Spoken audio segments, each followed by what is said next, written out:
What's up, everybody? This is your girl T Bird Talks. As you all know, today marks the 20th anniversary of Hurricane Katrina when it hit and devastated the New Orleans area. Um, of course, everybody have their own unique stories about what happened to them during Katrina. Some people stayed and rode out the storm. Some people evacuated like I did. And some people, families were missing. My family was missing for a few days where I didn't know where some of my family members were. So it was very impactful and very life-changing what happened to the people of the city of New Orleans. So I just want to share a little bit of my story of what happened to me regarding Hurricane Katrina. I literally almost lost my life like 2 days before Hurricane Katrina actually hit New Orleans. And I almost did not have a way to actually evacuate, although my plan was to evacuate in my own vehicle, but my car was totally destroyed and totaled before the hurricane. So so pretty much what happened, I'm preparing for evacuation and are preparing to ride out the storm, but 9 times out of 10 I'm evacuating, right? I had set reservations at a hotel in Dallas for me and some of my family, like my sisters, and also some of my church members and the pastor of the church that I attended at the time. So the plan was to evacuate. I chose Dallas because Dallas was the furthest away from the Gulf of Mexico area, but close enough to get to where we needed to go. So pretty much I chose Dallas. It was far enough up north and close, still close in the south. So that's why I chose Dallas. Atlanta was a no-go because I was like, the storm always, when it comes inland, it always go back towards the east. So I was like, I didn't want to even have to deal with the impacts of the aftermath of the storm once it got inland. So that's what was another reason why I chose Dallas to evacuate to. Yeah, so it was pretty devastating, to say the least. So about 2 days before the storm, I was dealing with the situation with my children's dad. He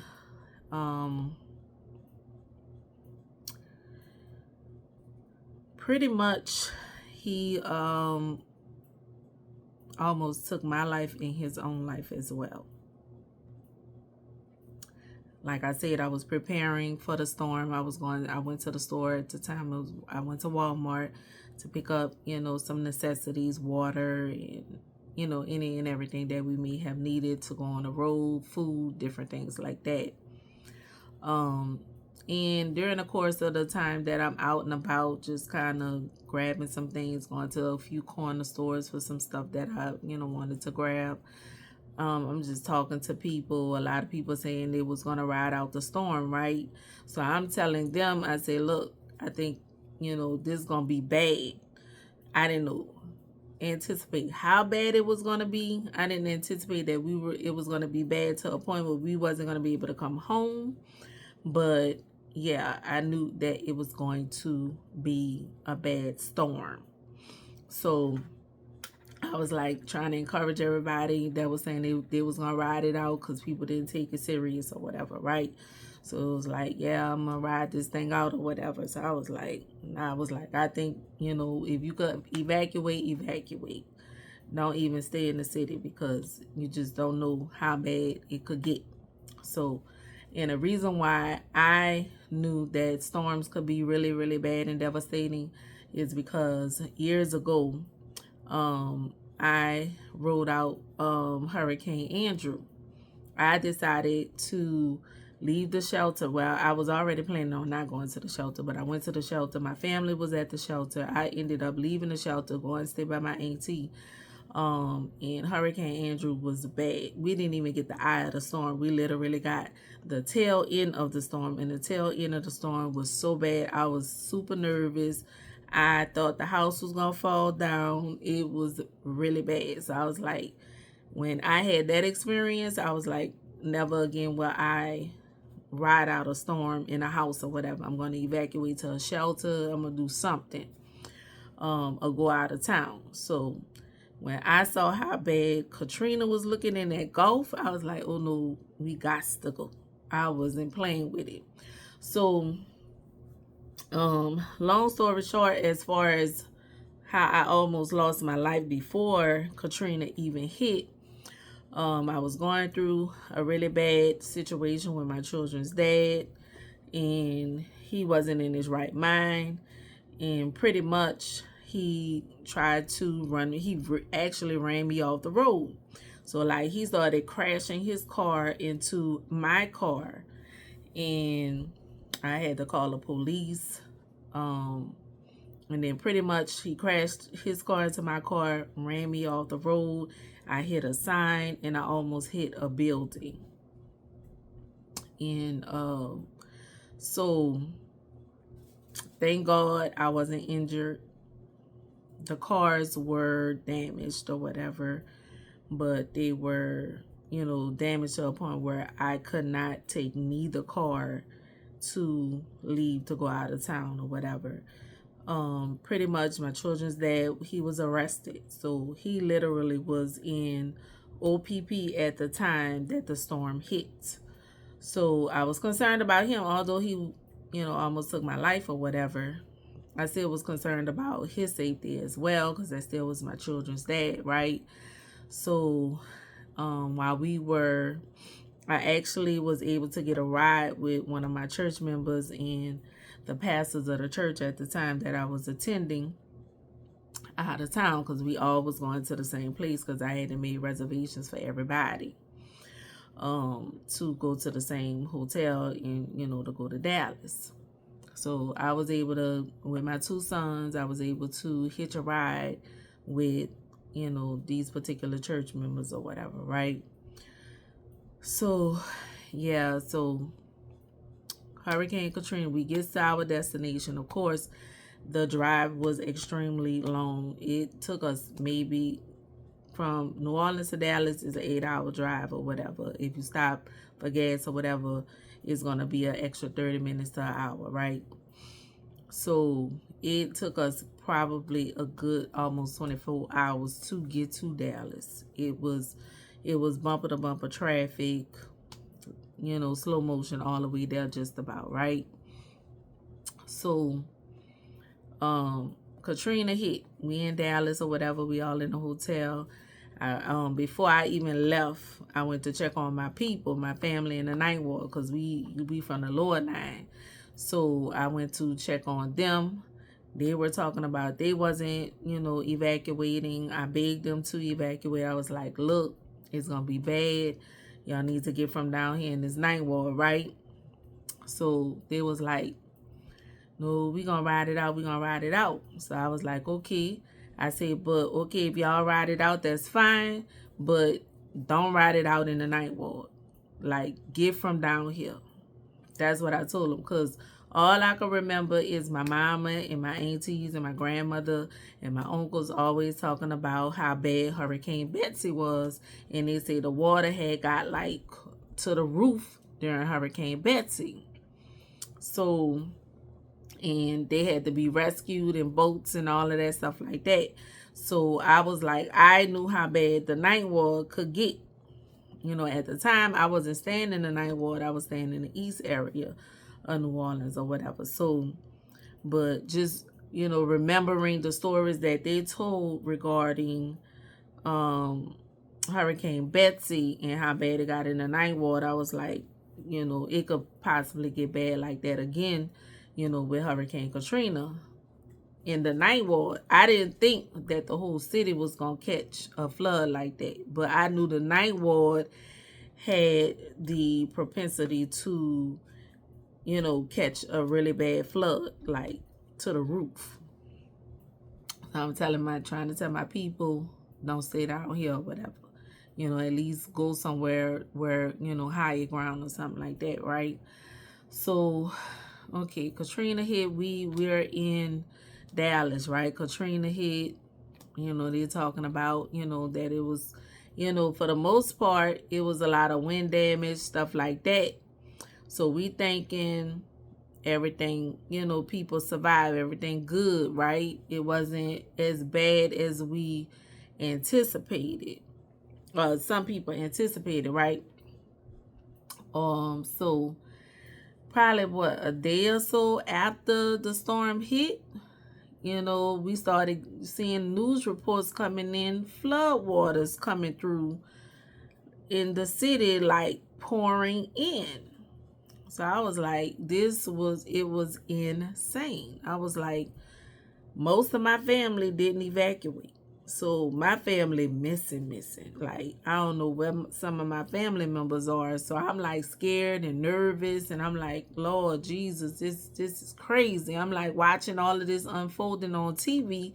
And I'm like, it was talking about people looting and all of that stuff like that. I'm like, no, people wasn't looting. People was trying to survive. People was trying to literally go inside of stores and get the things, the necessities that they needed. Because guess what? The government didn't come right away to help the people that were still stuck in the city. So, yeah, so I'm watching the news and my family members are missing. I'm like, I don't know if they survived or not. So it was like really, really, like my heart was just like, hurting, because I was like, I don't know what's going on, what's happening, and where my people, like, because I'm like, the majority of my family is like, if they didn't survive it, most of my family not here. You know what I'm saying? So I'm just watching the news reports, hoping, praying that my family is okay. Eventually we started getting word that some of my family was in the Superdome, but they was able to, get to Houston. So I had family members that ended up in Houston. I had family members ended up in Alexandria, and some of my family ended up in Dallas. So I was able to connect with the family that, ended up in Dallas, right? So, and then we was able to, connect and call each other. Now the 504 numbers wasn't working. So that was another problem. So cell phones were down. So that was another way we could not reach our, family. So what happened was we learned, now the people that had these phones, I can't remember the company, but these chirp phones, right? We called them the chirp phones or whatever, right? You could like literally do like a walkie-talkie type deal or whatever. So the people that had the chirp phones was able to get through and talk to their people. So that's what we ended up doing. We ended up getting rid of the phones that we had, and then we went to, I think Sprint at the time had the chirp phone. Somebody had chirp. I think it was Sprint. But we ended up getting a chirp. No, it wasn't Sprint. It was another company, I think. But I don't know. But we ended up getting the chirp phones so we could communicate with our people. So everybody was going to get the chirp. Everybody like chirp me or whatever, right? So we got those phones, like the little walkie-talkie phones, so we was able to communicate better with some of our family members. We need to bring them phones back. I don't know why they got rid of them phones. I like, it was an easy way to like communicate for real. So so once I started getting word that my family was okay, people was in different, parts of the, the country or whatever. And we was eventually, a lot of people went to Houston, some people went to Dallas. We was able to eventually get together. But the only thing, once I found out about most of my family, The only family member that I wasn't able to contact right away and immediately, it took literally weeks, and that was my children's dad. He was locked up in OPP at the time, when Katrina hit. And he was locked up because of the incident that occurred right before Katrina, where he almost took both of our lives. So I'm really like concerned, for his safety. I'm concerned that he didn't make it. I knew he couldn't swim, all of this. So I'm like literally walking around in a state of devastation because I'm thinking that he's no longer here, right? So I'm calling. They were saying that they evacuated the jails, right? So I'm calling all over the state of Louisiana, any and every jail I could think of to call. I'm like trying to get a list of jails to call to see if he was in any of those jails. I literally called about 10 different jailhouses in a matter of weeks, and nobody had him. Of course, I didn't know all the jails. I'm literally asking, when I call one jail, I'm asking these people, can you give me, some other jails and telephone numbers I could call, or prisons or whatever, right? I'm calling Angola, I'm calling Hunts, I'm calling like all the way Alexandria jail. I'm calling jails everywhere, right? So every jail I called, nobody had them or whatever. The last jail that I did call, the man said, we don't have him. And he was like, I'm going to be honest with you. He said a lot of people didn't make it. So that my heart sunk. I was like, dang. So I'm thinking he might have not made it, right? So probably it was probably about a good 3 weeks. And I didn't, it was about maybe I'm thinking about it, maybe 3 to 4 weeks, probably a good month or so, right? Still wasn't able to find him. And finally I got a phone call from his mom, and his mom told me that she found him and that he was in a prison in Cattle Parish in Shreveport. So I was able to, connect with him, and, thanking God that he survived or whatever. Now ask me why I cared or whatever, is because it was what it was. That was my children's dad. We was together, and although I was in an abusive situation, as how I know that people that are in abusive situations could still be in something because they love and care for that person. They have like a level of Stockholm syndrome or whatever. It's hard to leave even if you're in a bad situation or an abusive situation. Sometimes people still stay in those situations because of the amount of love that they have for those people or that person or whatever, right? So but while part of my family was missing, some of the people that I was with, these particular pastors or whatever, they knew where their family was. They ain't had nobody missing. They was in touch with their family. I wasn't in touch with mine like that, And while we were in the hotel, the government had ended up giving people vouchers or whatever to give, because we were like really crammed up in hotel rooms, because we only got rooms for like maybe 2 to 3 rooms or something like that, and then people like crammed up in rooms with us and our kids and all of that stuff like that. So the government ended up giving us vouchers so we can get our own hotels and different things like that. So people ended up getting their own hotel room. I ended up getting my own hotel room with my kids or whatever. My sisters, they got their hotel rooms with their children or whatever, right? So the church that I was going to, the pastors that I was with, they one of the senior pastor of the church or whatever, it was his birthday. I think his birthday in September, something like that. So it was his birthday, had and came up, and Lord, mind you, my family's still missing, but they having birthday parties in the hotel by the pool. like having a good time, not even like caring that my family is missing. I'm like, my family missing and y'all got time for to have a birthday party? Like, I was totally teed off, seriously, like not cool under no circumstances. Then it's a lot.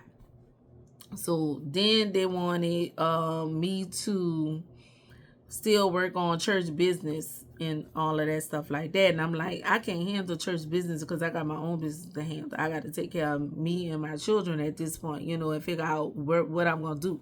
I'm in my last semester of my last year of college, right? So I'm about to be graduating this year or the following year or whatever, right? So I'm like, all of this is in the balance for me. I'm like, I gotta find another college to go to. I gotta see if these people gonna take any of my college credits, all of that. How, what I'm gonna do, how I'm gonna pay for this or whatever. I already got my grant money or whatever from the other school, so how I'm gonna go to another school and they give me a grant. It was a whole bunch of, things that I'm trying to figure out for my own life, and they still trying to make me do church work.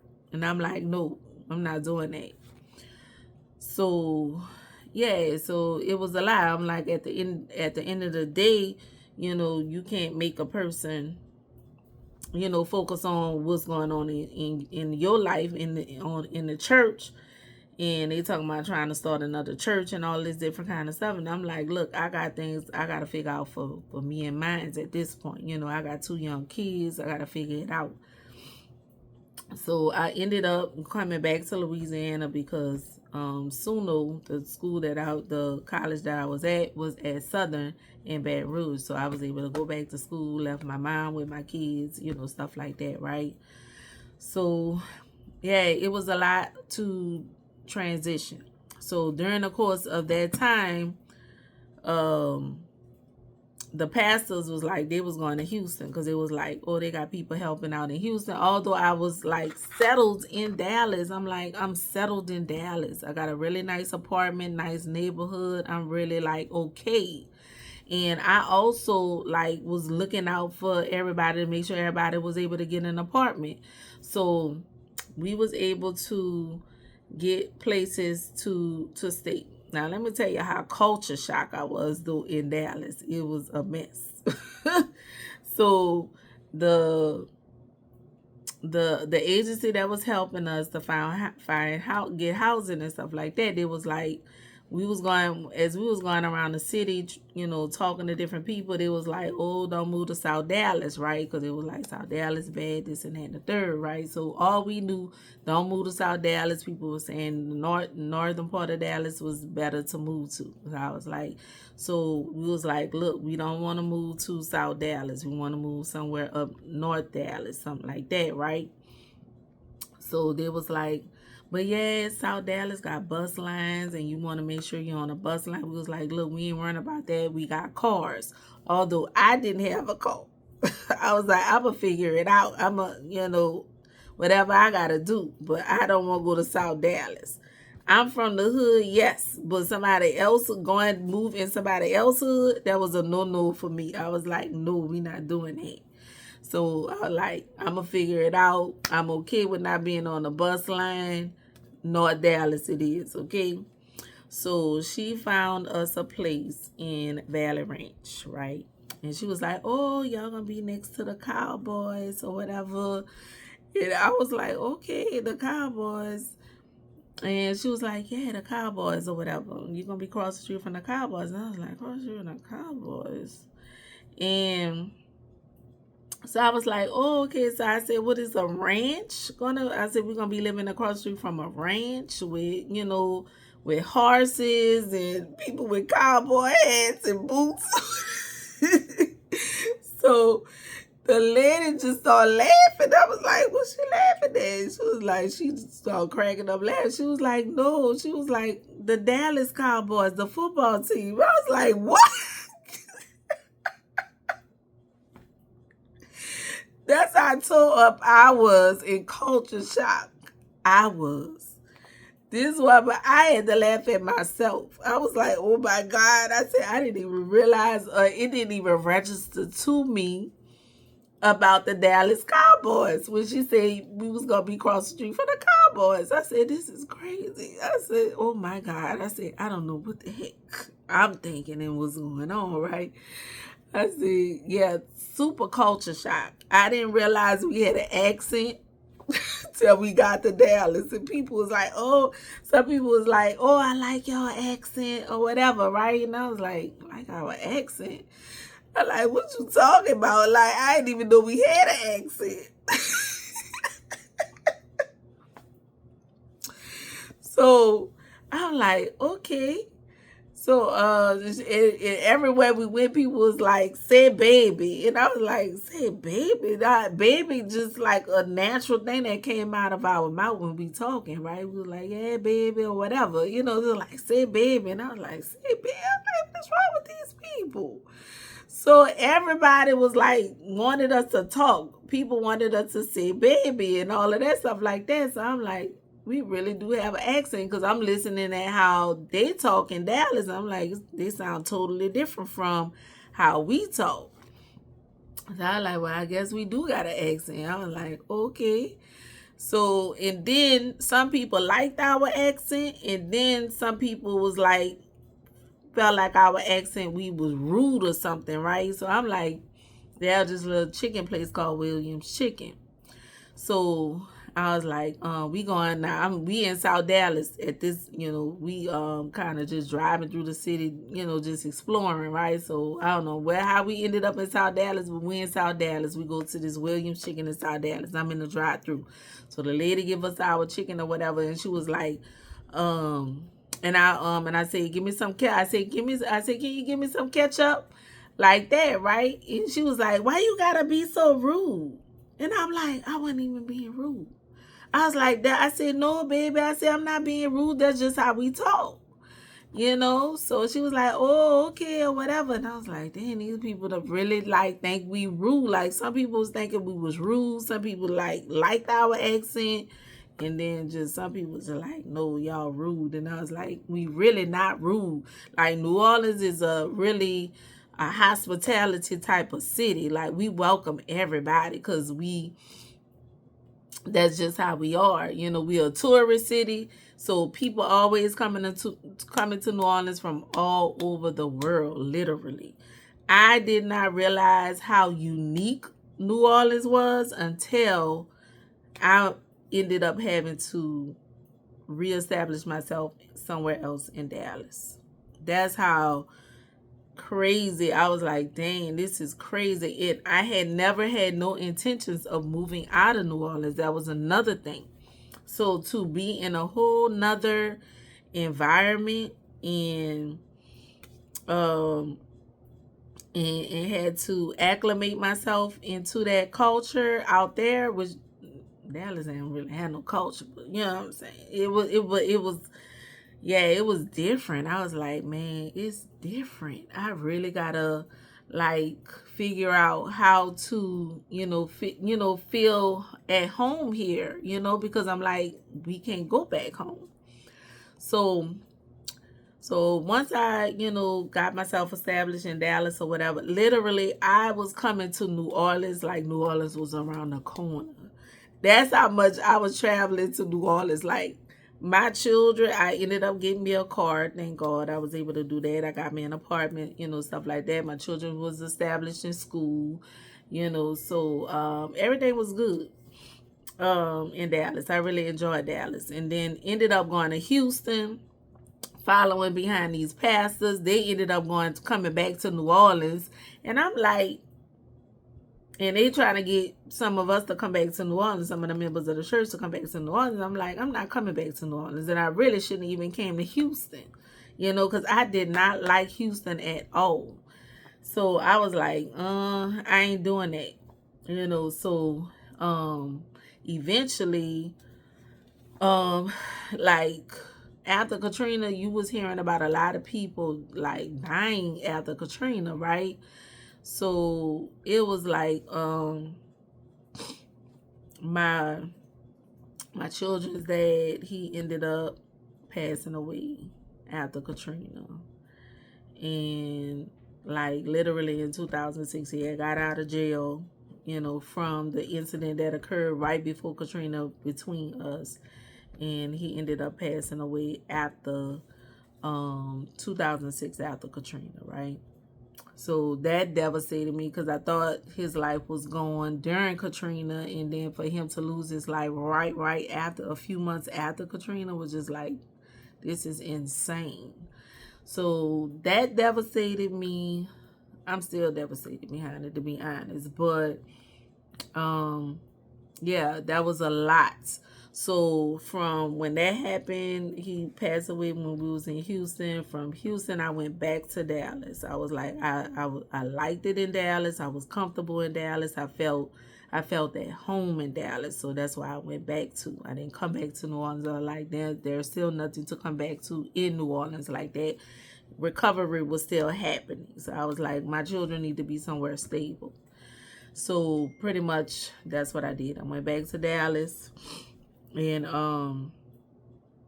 so yeah, but I was coming back and forward, from Dallas to New Orleans. Like Dallas was around, like New Orleans was around the corner, right?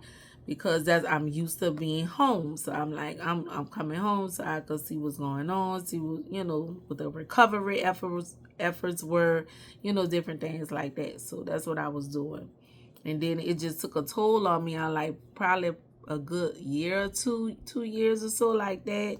I'm like coming back and forth, just driving back and forth, right?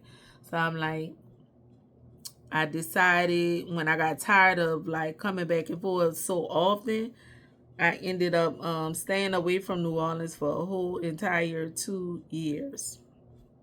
I did not come to visit New Orleans at all for a whole 2 years.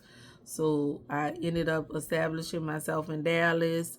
I really enjoyed I eventually started enjoying being in Dallas. Although when we first moved to Dallas, Dallas was a big old boring city, seriously. Like nothing like New Orleans. But I was able to be okay there. Although I was homesick, the first few years that I was in Dallas. And then eventually I'm like, Dallas, my home. So Dallas always going to be my second city for sure. But New Orleans is in me. You heard me? So, yay. So yeah, that's pretty much in a nutshell my Hurricane Katrina story. I know some of my family had to be rescued. Most of all my family that stayed down here had to be rescued in some shape or fashion or form. Either they rescued themselves out of the flood waters, or some of my other family had to be rescued out of apartment building. They was like on the third floor, I believe, or whatever, and they had to, like, helicopters had to come and, rescue them or whatever. One of my cousins, she was separated from my daughter during the rescue and all of that stuff like that, but she was able to find her, pretty quickly. But yeah, it was pretty devastating. The city, when I did come back home for the first time and looked at how everything was after I went, but like, of course I went to where I was living at in the New Orleans East area, and everything was just destroyed. I was like, it was insane. The Ninth Ward, the lower Ninth Ward, where I'm from, where I live, it looked like a bomb had went off in the Ninth Ward. And to be honest, the Ninth Ward still is not the same. It's a shame before God that the city have not taken the initiative to get the Ninth Ward back up and running again like it was. We had in the Ninth Ward, we had a Popeyes at one time. We had a Kentucky Fried Chicken in the Ninth Ward. We had a like a little a store called Pugilist or whatever down there. So it was a supermarket or whatever. So we had our little, it was small, but we had our thing where we didn't really have to leave out the Ninth Ward to go do nothing or get nothing if we didn't want to or have to or whatever. So for them, some people like, the Ninth Ward don't have enough population to bring anything back. I feel like if you bring something back, the population will come back. But if you don't have nothing to offer the people, then they're not coming back. So, and people were able to go other places and live life better than what they was living when they was here.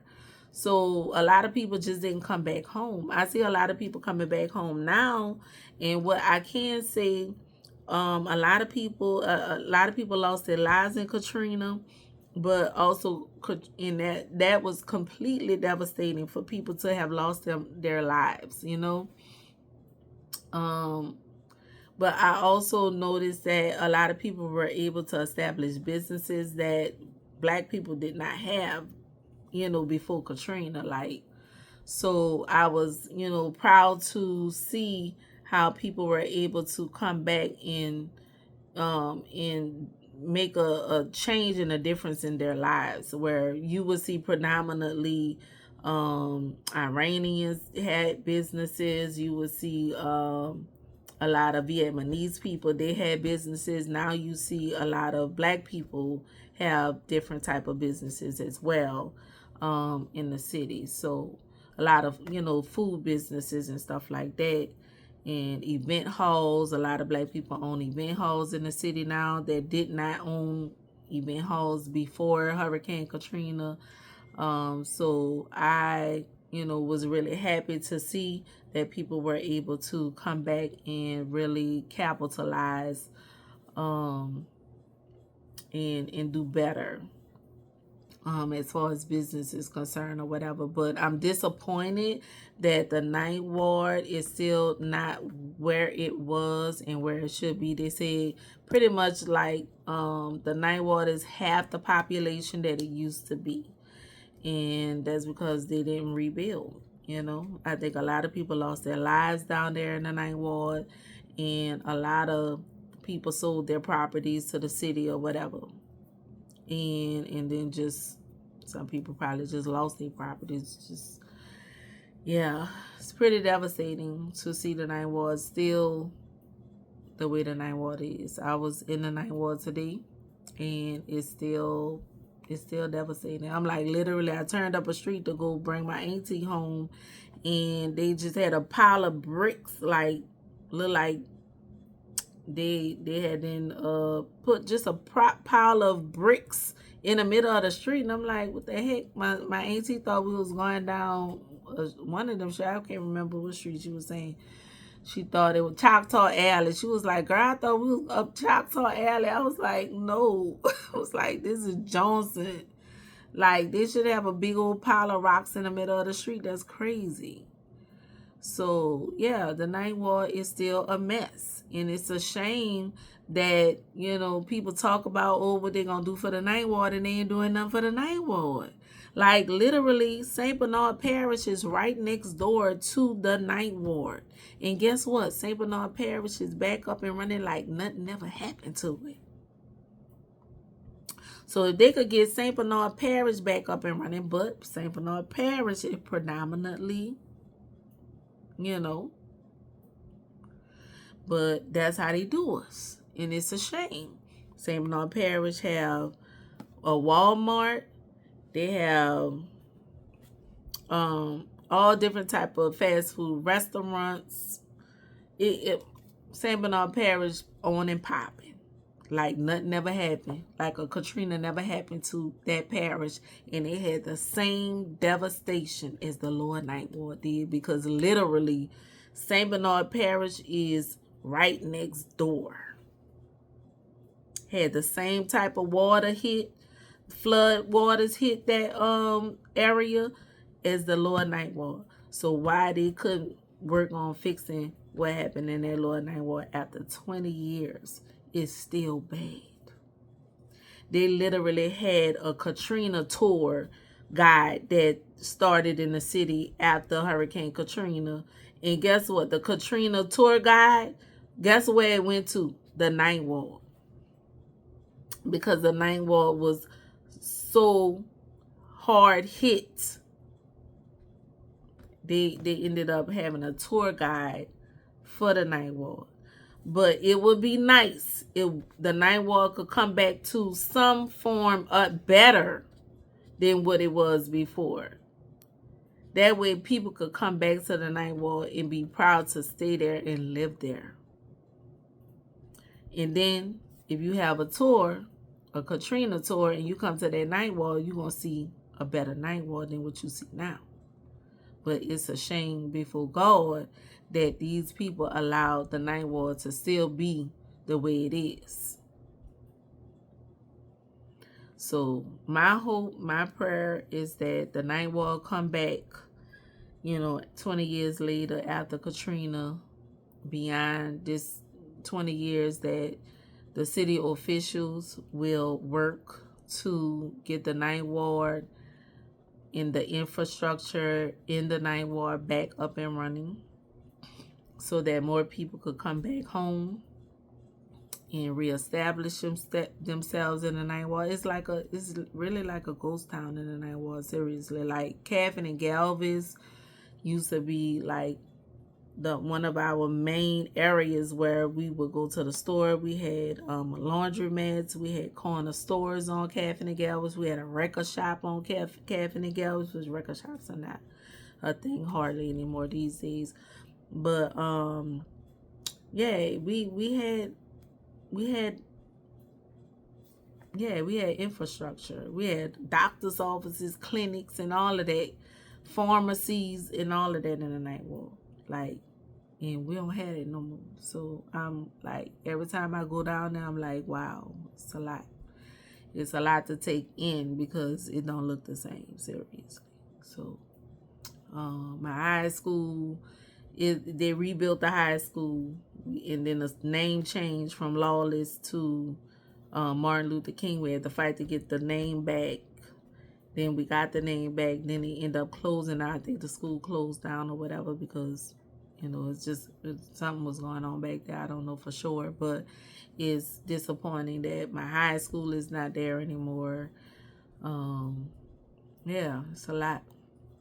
So what I am hoping that city officials handle their business and do what they got to do to get the ninth ward back up and running, and also the New Orleans East area.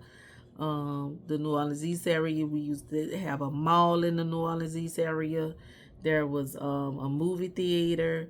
Yeah, and we no longer have that in the New Orleans East area either. So we got to get the ninth ward back up and running. We got to get the New Orleans East area back where it used to be and better. So, yeah. But that's my Katrina story, y'all. Leave a comment and like and subscribe to my channel. Hopefully I'll be back with another video one of these days soon when I get some time. I'm working on some, huge things as far as my business is concerned, so I'm not able to even get up on this, platform and speak on it like I want to. But and talk some things out with y'all.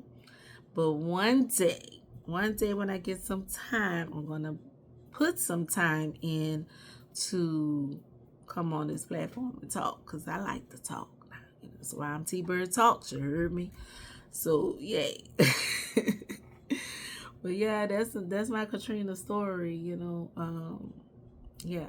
So keep New Orleans in your prayers for sure. Keep the city in your prayers, because we need them for sure, because we still working on bouncing back even 20 years later.